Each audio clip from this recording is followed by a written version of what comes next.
Les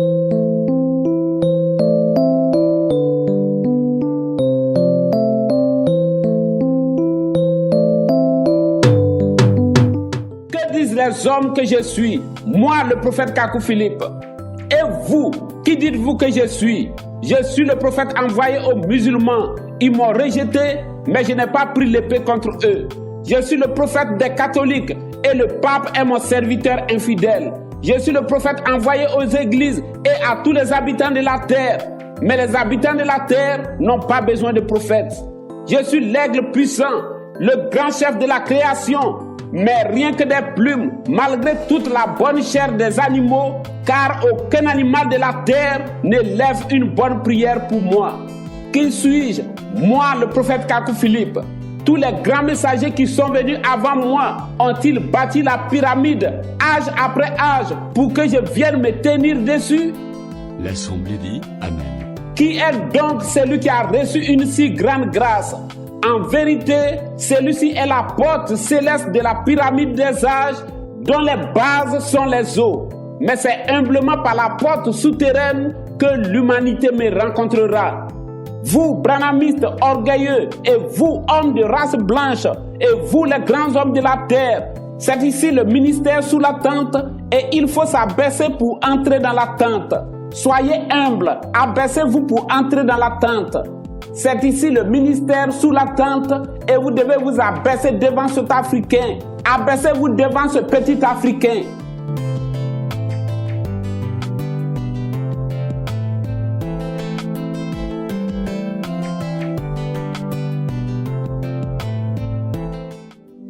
Application Prophète Kakou Philippe officielle pour Android et iPhone.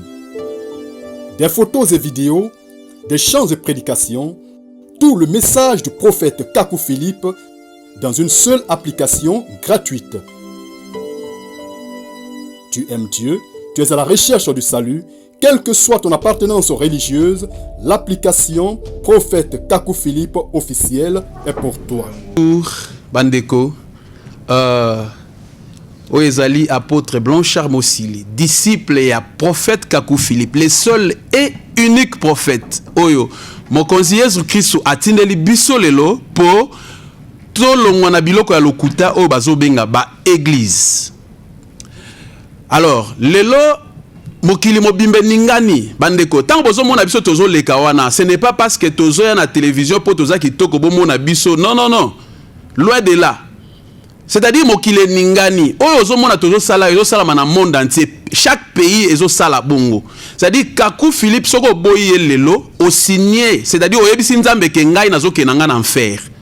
Oyeza blague te, c'est-à-dire longola ba blague nyoso.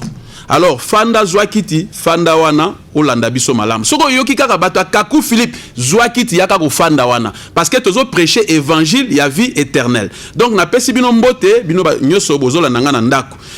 S'il vous plaît, makamuna koloba ezalaka bololo pona bana ya zabolo mais pona bana ya nzambe bakoloba alléluia, Dieu m'a sauvé. Voilà. Donc vos fans wana bolanda biso thème na ngai alléluia ezali nini? S'il y a un seul Dieu, mais pourquoi il y a plusieurs églises? Où se trouve donc la vérité? Un seul Dieu, plusieurs églises. Où se trouve donc la vérité? Na lingala nzambe azaka moko likolo kuna. Mais pona nini na kati ya mokili awa ba église eza ebele et puis ba église ngo yoka na kate. Mais bo solo ezali wapi? Soko zalaka mwana nzambe, je pense que yo moko pe omituna ka ba question wana. Donc lelo kozwa biyano nango vanda wana po yoka biyano nango. Pona nini nzambe azaka moko likolo mais ba église etondi na mokili ebele.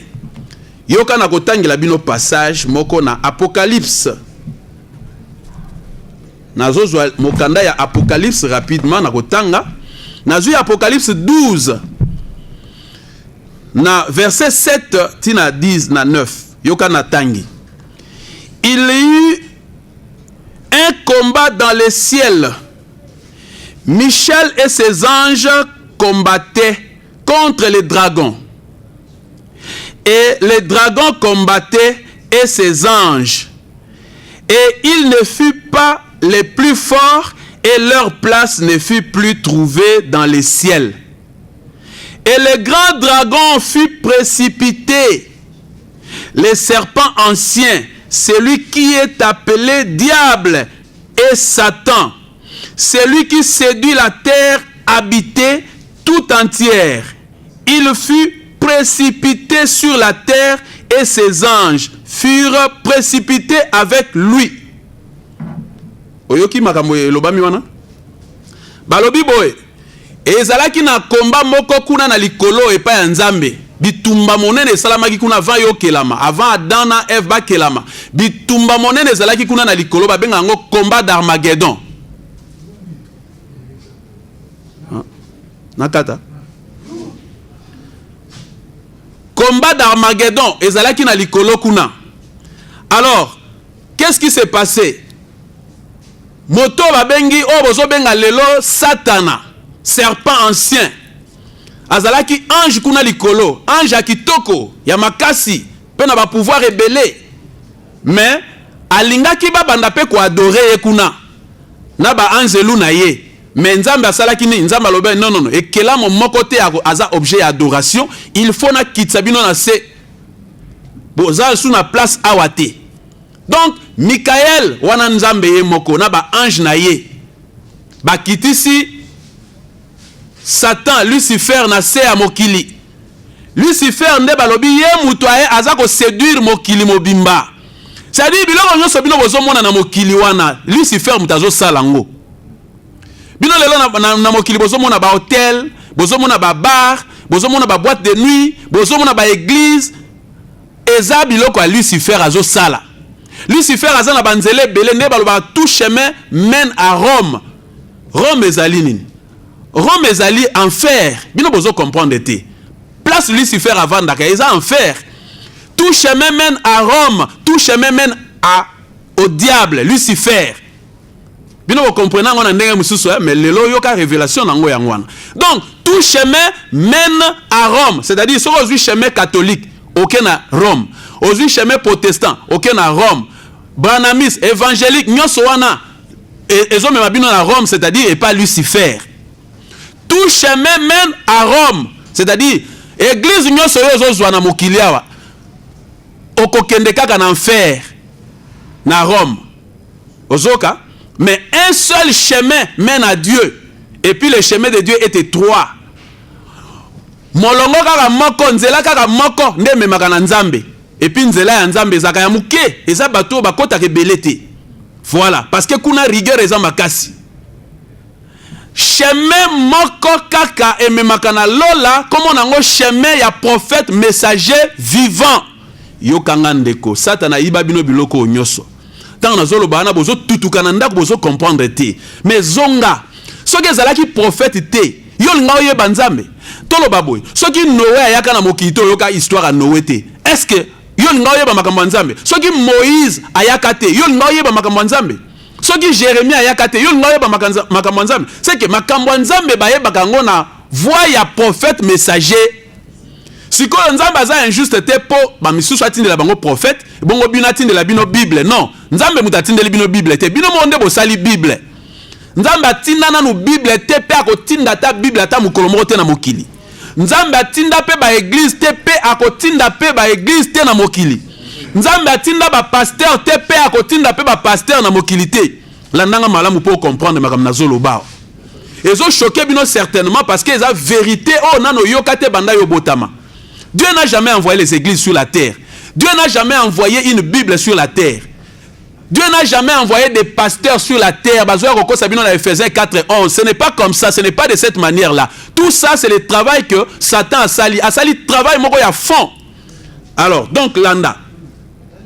S'il y a un seul Dieu dans le ciel, il doit y avoir une seule vérité sur la terre. Et quand vous avez la vérité 2, 3, 4, 5 T. Ce qu'on dit déjà, vérité, il faut que la moko. Et comme il est belé, c'est que Satan déjà a continué à makamouana. Parce que Satan, alors qu'il a nzambe kazo ya ko bebi sa makamunyos. On dit déjà na jardin de bête dès que nzamba sali, moi c'est na mobali Satan yemba la moko bebi sa.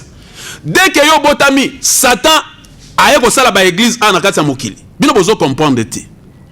Bo uti ko yoka na Apocalypse 12. Donc ba église o nyoso moni salami lelo e uti na Satan Lucifer oyo bakitisaki na se na combat d'Armageddon oyo ezalaki na likolo kuna nde akiti na se aye ko séduire bino na humanité azui komba Jésus akoti na kati ya ba église alobi soki na mipesi kombo Satan bakoya te soki na mipesi kombo nganga bakoya te soki na mipesi kombo mbikudi bakoya te nazwa kombo ya Jésus parce que kombo ya Jésus est au-dessus de tout allez ya azui kombo ya Jésus bino bozoka na ba église wana Jésus Jésus Jésus Jésus mais en réalité Jésus na bango aza Jésus moko te Jésus est catholique bino bozoka ka Jésus mais tala en réalité Jésus est catholique aza différent na Jésus ya ba branamiste pona nini prêtre catholique a aucun de prêcher jamais pas ba branamiste ba kolinga été voilà la réalité Jésus est ba kimbangiste aza différent na ba Jésus ya ba mission et ministère un prêtre à mission et ministère jamais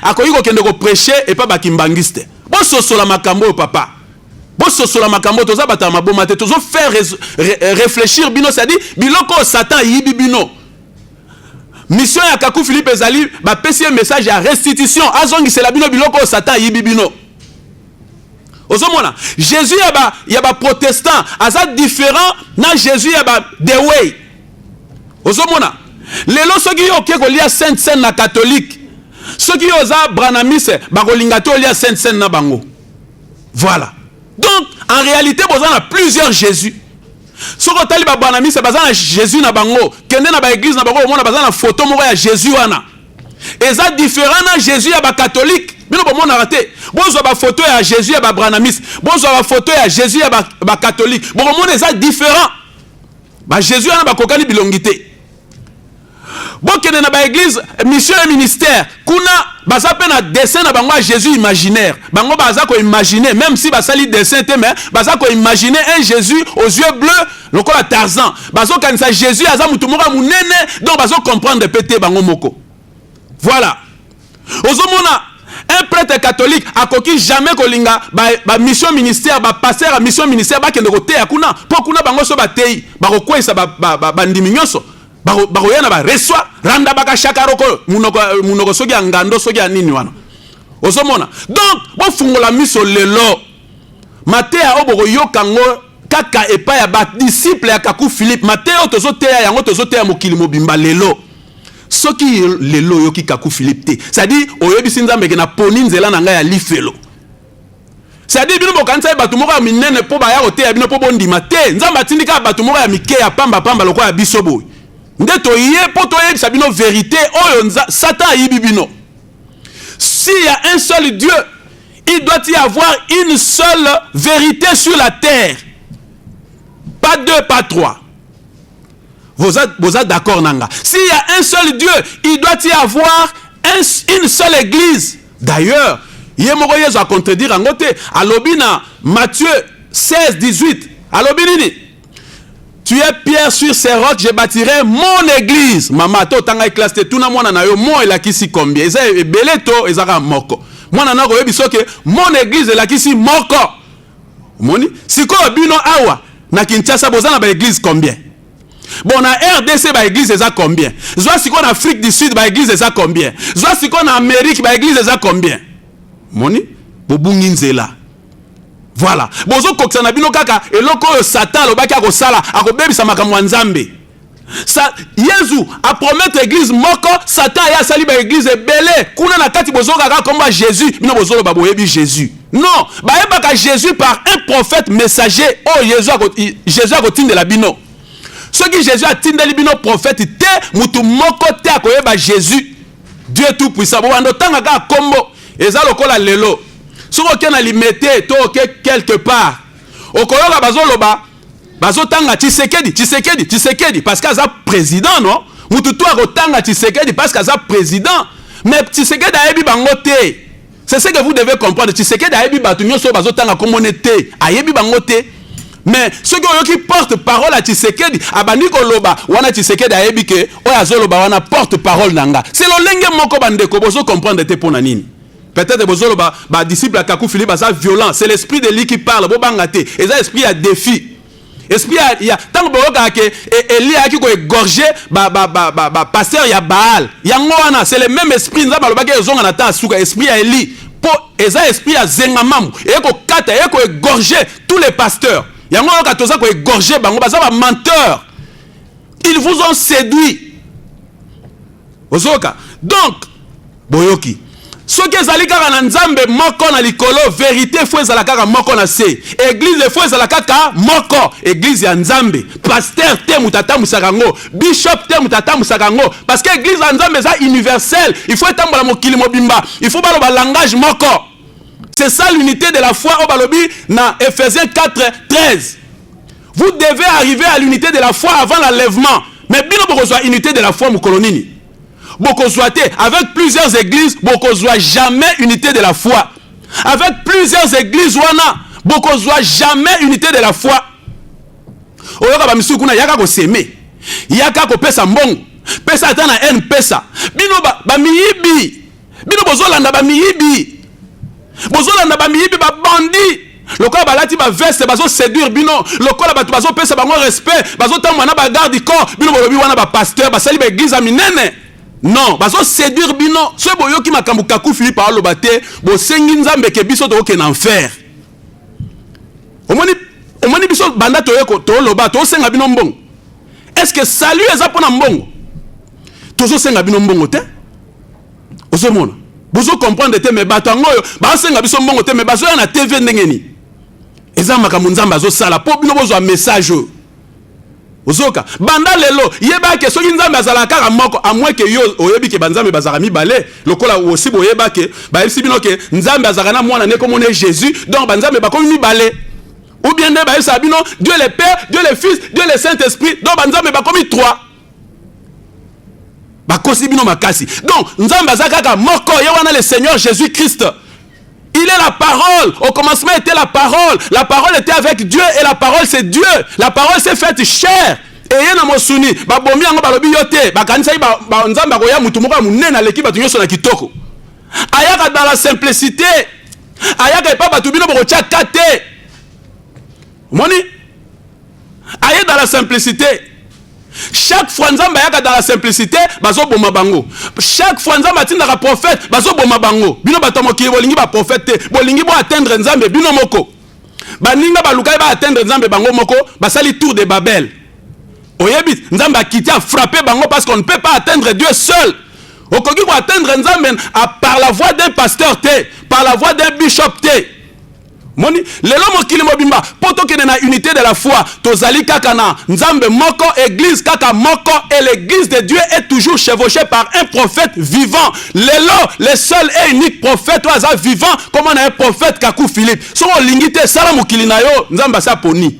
Ozolo ba nozo discuter mais c'est trop tard parce que nzamba sa poni Kakou Philippe ata za mutu mboka na binote nzambe muta ponaka asa poni. Ozomona na lakisi bino wana que ceux qui nzamba za moko na likolo église faut ezalaka moko na se parce que vérité faut ezalaka moko prophète faut ezalaka moko bible pe il faut ezalaka moko voilà biloko satan yibi bino bozo ebate sikoyo lokola la bible za ebele ba Louis II ba Scofield ba King James ba nyoso wana ezali ba canari de fétiche parce que faut nzamba atinda prophète moko aya kolakisa bino que bible za kaka moko comme on John Nelson Darby. Darby n'est pas la seule vraie Bible. Donc, un seul Dieu, une seule Bible, une seule vérité, un seul prophète. Voilà. Wanande makambo nzambe yango wana. Soki comme belé wana za su makambo nzambe te. Alors, donc, nakotangela bino Apocalypse 17. Po boyeba, ndenge nini ba église wana ebotami. Ba église wana ebotami ndenge nini ba église oye belé wana. Et botami à partir à Apocalypse 17, nzamba sa yebaki parce que azali nzambe po ayebi déjà la fin d'une chose avant son commencement. Ayebaki na Apocalypse 17, la grande Babylone. Église moka munene e koya ko séduire mokili mobimba. Église moka munene o ezo séduire mokili mobimba. O evandi des âges en âge. Église ango comme on catholique mais bolanda nanu nazotiela bino séduction bolanda nanu séduction botala ndenge ba pasteur ba bandi ba kosiba na nzambe ba memi abomination tina hôtel ya nzambe ba yanke botala image wana. Whatever we touch is blessed.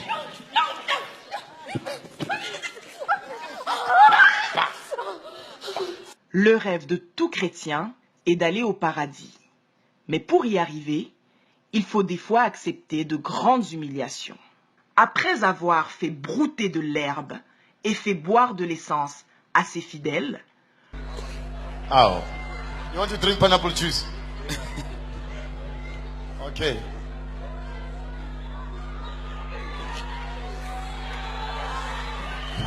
Wait. Is it nice? How does it taste like?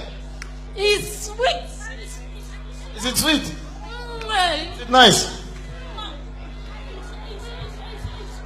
le pasteur sud-africain Lesego Daniel, lors d'un culte célébré récemment, est arrivé à l'église avec un serpent vivant pour faire des miracles comme Moïse.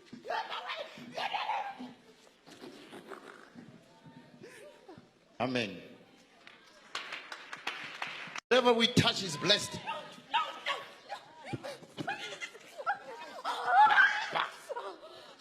Malgré que plusieurs personnes l'accusent d'humilier ses fidèles pour mieux les contrôler, plusieurs pasteurs affirment que ce qu'il fait est biblique et que la grandeur de son église et le nombre de ses fidèles le prouvent. Jusque-là, le gouvernement sud-africain ne trouve rien de mal aux procédures assez bizarres du pasteur Lesego Daniel. C'était Indiana Jones pour Congo Mikili World. Hey, you. Hey.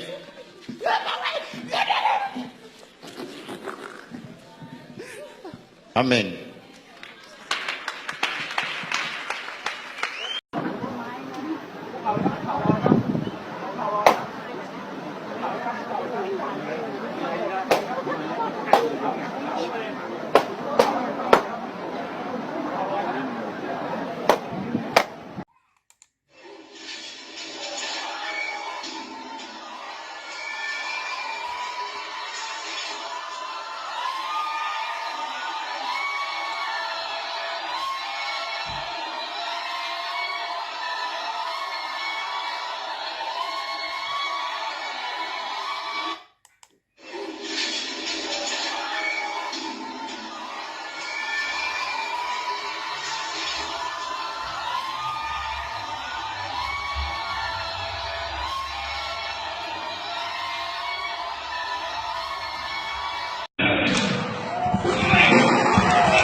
Donc, bon, kotala image wana. Bon, moni va serviteur à Satan va s'établir en homme de Dieu. Bozo benga bango ba ouais, tala makambo bazo sa na l'église. Tala pe l'église en wana boto mona plein à craquer. Bazo kwesa bino na veste. Bazo kwesa bino na ba pupoye na microbe kwei. Bazo bet ba pesa bino ba baptême diabolique. Bazo nyata bino ba komatela batu na mabumu. Bino bozo tombola ba misusu lokola bokomo mema bango likolo lokola ba politicien. Boteli bango ba moquette, bazo kwesa bino partout, bazo senga bino kaka mbongo. Bazo bimana basi baninga na bango kaka ndenge wana, kaka mbongo, baza wana balingi politique po ba kende ka kozwa mbongo. Bino bozo comprendre te bino. Mosala yanza masala ya politique te lokola biso boye. Biso bato langwe Jésus Christ boye. O benga na politique na koyate quel que soit montant ko proposer ngai, toza na posa na ngote. Tu vois? Yo kasinde na loba na blasphème nazo loba na bino. Parce que bato baebi biso baebi eloko ni tozali. Omoni mais totiki nyoso wana ta tozolanda nzambe. Yoka siko. Apocalypse 17. Tokenda ngo mien na téléphone na nga po bo comprendre. Ah bande ko na ngai.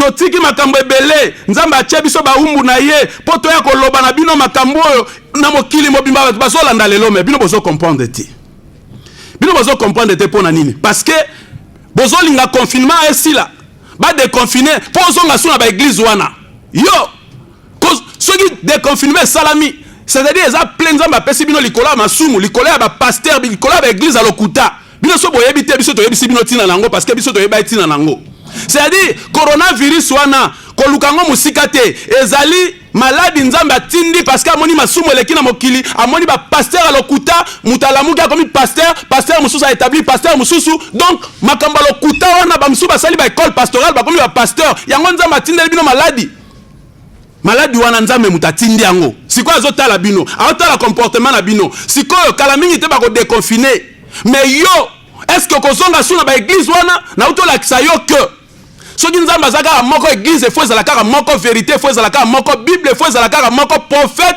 il faut ezala kaka moko nde monoko ya nzambe ekozala mibale te asalaki yo na monoko moko mpo oyo aza na monoko moko yo kasi sikoyo satan eloko nini asali ntango bakitisi ye na se na combat d'Armageddon aye kopengwisa mokili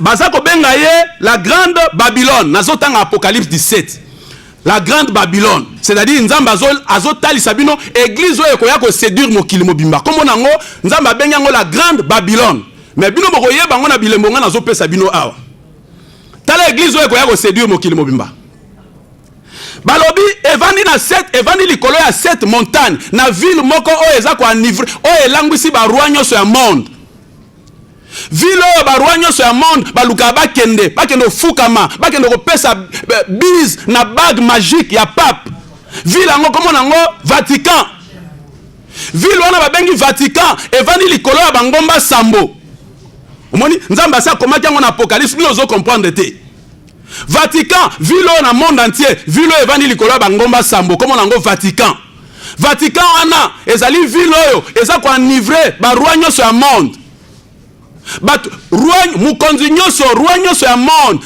bapaster nyonso ya mokili mutu nyonso ya mokili azoluka akende na Rome akende omona pape akende opesa bague na ye wana alliance na ye wana magique apesa yango bise baprésident nyonso bakendaka epa pape bamusicien bakendaka epa pape bato nyonso ya magie na monde bakendaka epa pape bino boyebi te c'est parce que c'est Lucifer incarné bino bozo comprendre te lelo Kaku Philippe aye kofungola bino ngo na polele et puis nzamba atindi na elanga na ye bato baza na langage violent po baya koyebisa bino o babangaka te voilà donc Satan akiti na se mais akitani na ba ange na ye Satan ye moko ake kotonga église na ye ya munene o eza ko séduire humanité mobimba comme on a église catholique soko zokanga te talio église catholique nde église ya Lucifer ye moko mais Lucifer akitaki ye moko te akiti na ba ange na ye nazolakisa bino siko ye moko ako séduire humanité mobimba séduire bino ndenge nini asali bino bible Lucifer asali bino bible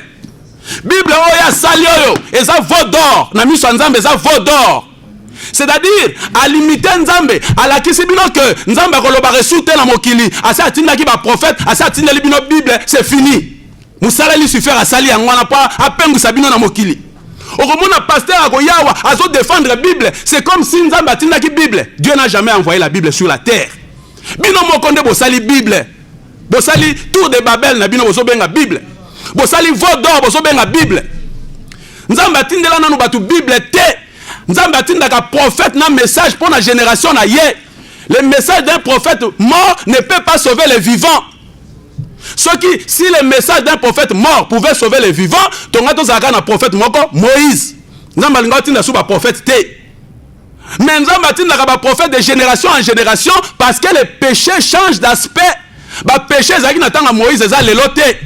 Lelo bozo ke na basi na bino na sima. Bozo ke na basi na bino lokola ba mbwa. Bozo zo ba position ebele. Lelo bozo mela ba bangi ba cigarette eza na Bible te.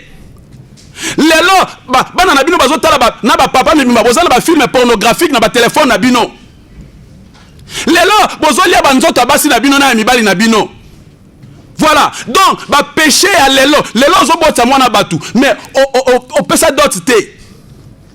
Lelo obara mwasi ozane na ndako mais ozokena basi mususu na hôtel. Il faut prophète ya sika po ya définir ba péché à génération na bino et prophète ango eza Kakou Philippe. C'est-à-dire soko boy Kakou Philippe, c'est-à-dire au signer au lobby ke nzambe ngala nzoke na enfer. Et c'est loko mususu te. O aka na chemin moko ya kopona. Nzambe atindeli bino Kakou Philippe po bima na biloko lokota bozo benga église. Église angona o balo bien ko séduire humanité et sali bino Bible. Bino nyonso bo se greffer na Bible. Bino nyonso mona na église nyonso la Bible dit, la Bible dit, la Bible dit. Voilà, Satan séduire bino nyonso. La Bible dit. Est-ce que nzamba satinda Bible? Nzambe bosi bo mona nzamba alobi na Noé ke notanga Bible. Alobi na Moïse ke notanga Bible. Est-ce que batu bazaolanda Jésus bazaotanga Bible? Batu bazaolanda Jésus bazaotambwa na ba Bible te. Batu bakote na arche Noé bazaotambwa na Bible te. Boni bino bozu Bible o catholique a séduire bino. La Bible dit. La Bible dit. Makamba lelo Bible yebiango. Makamba lelo Bible yebango ndengeni. Est-ce que yo lelo o komela masanga tote? Siko soko landi Bible o réponse ni repesa. Na kati ya Bible o mona ba prophète o ba melaki masanga bazali, ba prophète o pe ba melaki masanga te bazali. Siko yo o ko sala choix ndengeni. Est-ce que yo ko sala choix na yo moko? Voilà, vous ne comprenez pas. Donc, église wana, o balabake ko séduire, azali Babylone la grande prostituée. Azali mwasi andumba, c'est une église. Alors, mwasi wana andumba akobota bana na ye. Bana na ye ba fille na ye, balobi ba fille na ye. Ceux qui ba fille na ye pe baza ba église. Ba église wana pe ba kozala ba prostituée parce que maman na bango pas azali prostituée. Maman na bango c'est l'église catholique. Vicaris Filii Dei 666. Ce boyo qui te talibino. Vicaris Filii Dei église wana oyo ba konzi bakenda bacheli bango bakiti. Soko yena véritable église ya Nzambe. Bokozala baptisé na maya ntsanga. Ezaloza président, ezalozali homme politique. Okozala baptisé na rivière. Soko yena kati église na biso bako peso kiti ya bokonzi te. Kuna mutazala ka chef kaka Jésus. Mutu moka revendre liboso a cher azate. Voilà l'église de Dieu. Oye lobelaka mutu en face. Voilà. Donc, église wana catholique akobota bana na ye Apocalypse 17 ezoloba eza clair. Tanga ngo banda lelo. Akobota bana na ye pe bakozala ba prostituée. Pour moi c'est ndumba soka boti bana na kindumba, bana pe bakolanda ka musala ya kosala. Bana ya église catholique banani. Protestant. Mission ministère. Mpeve alongo. Nzambe malamu. The way. Protestant. Branamiste. Biloko nyonso bosali wana ezali ba église ya satana. Longwa yo salaki église po yebaki te. Tika biloko wana yaka kolanda prophète ya Nzambe. Nazo yebisa yo banga moto. Mukuna banga moto ya Nzambe. Mutombo banga moto ya Nzambe. Denis Lesi banga moto ya Nzambe. Soki bango bakobanga te bino batu bozala kati ya église wana bobima parce que Kakou Philippe Nzambe apesi révélation ya yebisa bino bo. Mutu nyonso asali église. Azali chef de clergé. La preuve en est que ba église en pe bokoma ocha soki yo kufi mwana no aya ko remplacer. Voilà. Bozali ba chef de clergé yoka. Un chef de clergé en latin c'est dit dux clarifs. Alors on a dux clarifs Kakou Philippe Nzamba lakisi asali comptage et pesi 666.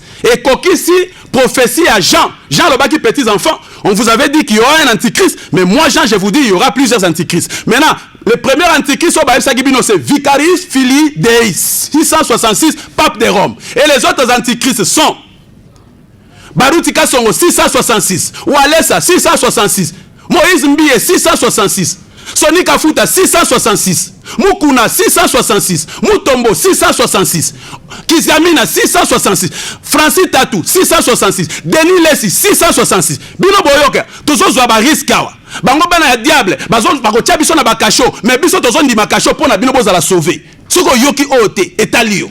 C'est-à-dire, ozo mona bana ya diable, bazo wela bacha bango na politique na seni, bana ya zabolo.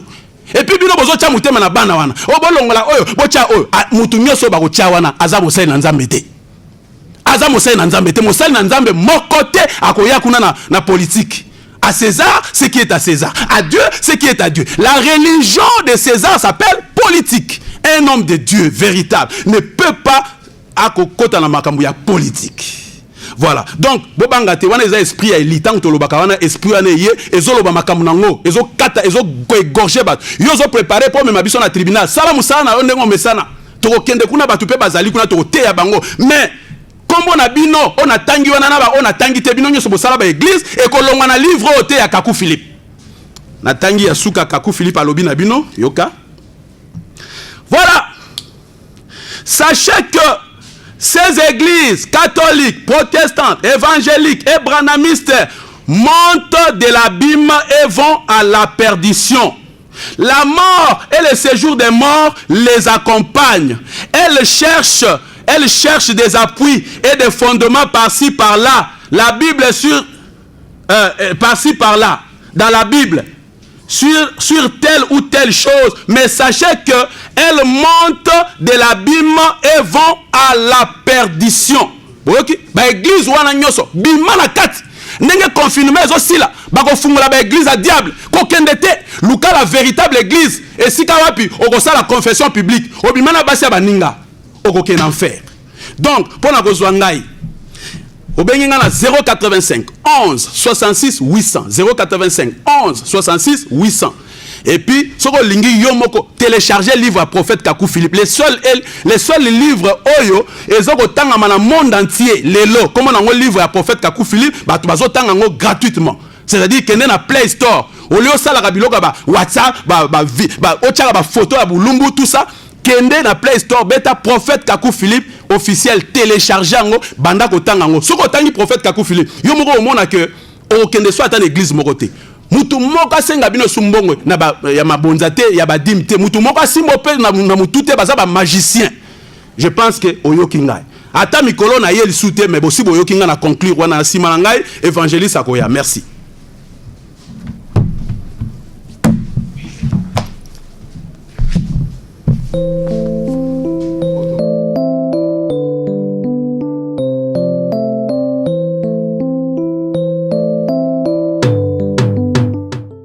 Les hommes que je suis, moi le prophète Kakou Philippe, et vous, qui dites-vous que je suis? Je suis le prophète envoyé aux musulmans. Ils m'ont rejeté, mais je n'ai pas pris l'épée contre eux. Je suis le prophète des catholiques et le pape est mon serviteur infidèle. Je suis le prophète envoyé aux églises et à tous les habitants de la terre. Mais les habitants de la terre n'ont pas besoin de prophètes. Je suis l'aigle puissant, le grand chef de la création. Mais rien que des plumes, malgré toute la bonne chair des animaux, car aucun animal de la terre ne lève une bonne prière pour moi. Qui suis-je? Moi, le prophète Kakou Philippe. Tous les grands messagers qui sont venus avant moi ont-ils bâti la pyramide, âge après âge, pour que je vienne me tenir dessus? L'Assemblée dit Amen. Qui est donc celui qui a reçu une si grande grâce? En vérité, celui-ci est la porte céleste de la pyramide des âges dont les bases sont les eaux. Mais c'est humblement par la porte souterraine que l'humanité me rencontrera. Vous, branhamistes orgueilleux, et vous, hommes de race blanche, et vous, les grands hommes de la terre, c'est ici le ministère sous la tente et il faut s'abaisser pour entrer dans la tente. Soyez humbles, abaissez-vous pour entrer dans la tente. C'est ici le ministère sous la tente et vous devez vous abaisser devant cet Africain. Abaissez-vous devant ce petit Africain.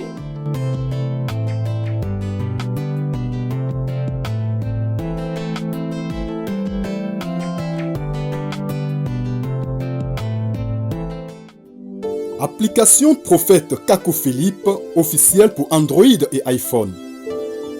Des photos et vidéos, des chants et prédications, tout le message du prophète Kakou Philippe dans une seule application gratuite.